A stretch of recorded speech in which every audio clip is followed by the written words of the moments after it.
Ni wenu Kisiwa Code hapa katika kisiwa cha sheria kama kawaida. Leo pia tunamjibu shabiki mwingine anasema kwamba baada nimeandikishana mkataba na mtu, nimefanya due diligence kama ulivyoshauri wakili, lakini nimeandika mkataba, niko tayari kuendelea na transfer process, then sijui kumetokea nini, nimepatikana bado shamba iko na issues. Je, niko na alternative option gani naweza kufanya against kwa huyu seller ambaye kwamba amenipatia title, nimeifanya kila kitu kwa sawa, lakini kumbe shamba iko na issues. So issues ambazo zinaweza tokea after umefanya due diligence ni pengine umepata kuna mrithi mwingine amejitokeza, hakuhusishwa, though ilikuwa imeandikwa trustee, pengine wakati wanarithi kuna mtu hakuhusishwa, au amesema anaweza kuuza shamba kumbe kuna shida, ama pengine kuna mtu amechukua mkopo na ile title deed ilikuwa bado haijakuwa reflected, hata ilikuwa ni process ilikuwa ongoing.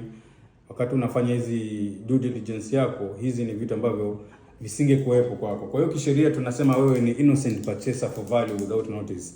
Umenunua kwa njia ya uhaki kabisa na hukuwa uweze ama hukuwa katika uwezo wako kujua kwamba kuna maneno kama hayo. Kwa hiyo ako na njia nyingi sana ambazo kwamba anaweza fanya. Moja wapo inaitwa specific performance. Specific performance ni kile ambacho kwamba mmekubaliana katika mkataba itabidi kifanyike. Kwa hiyo yeye alisema atakupatia ile shamba, itabidi sasa akupatie hiyo shamba hiyo. Ama mwandikisheni mkataba mwingine akuuzie shamba nyingine, kwa sababu shida yako itakuwa ni shamba wala sio pesa zako kurudishiwa. Kwa hiyo kama mnaweza kukaa pamoja mkaelewana, mkadiscuss na mkakubaliana kwamba madamu shamba iko na shida, nachukua hii nyingine, well and good. Kama haiwezekani itabidi basi mfanye hivi. Na kama maelewano haiwezekani kabisa na huyu mtu pengine alikuwa ni muhuni, kwa amekupatia title iko sawa, lakini kumbe kuna uhuni wa chini maji kwamba alikuwa anauendeleza yako kueleza, basi unaweza kumreport polisi for obtaining by false pretense, ambayo ni kosa kinyume na serikali. It's a criminal offense ambapo atachukuliwa hatua zile za kuripotiwa polisi za criminal process.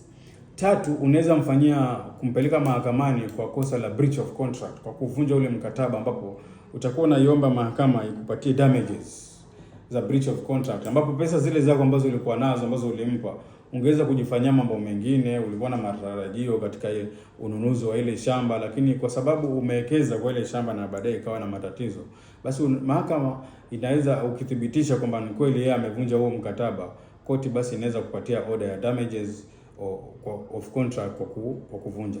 Pia vile kama issues ni issues za kawaida, lakini shamba iko sawa, ni issues ambazo zimejitokeza tu, unaweza kwenda lands ile shamba block, ufunge kile kwa kutumia document inaitwa caution, ambapo utakuwa unasema kitu chochote kisifanyike katika ile shamba mpaka wewe utakapoconsultiwa, kwa sababu wewe uko na interest ya kununua. Kwa hiyo tunaendeleza kujuzana katika hichi kisiwa cha sheria. Asante sana shabiki kwa swali hilo, tuendelee kusoma. Shukrani.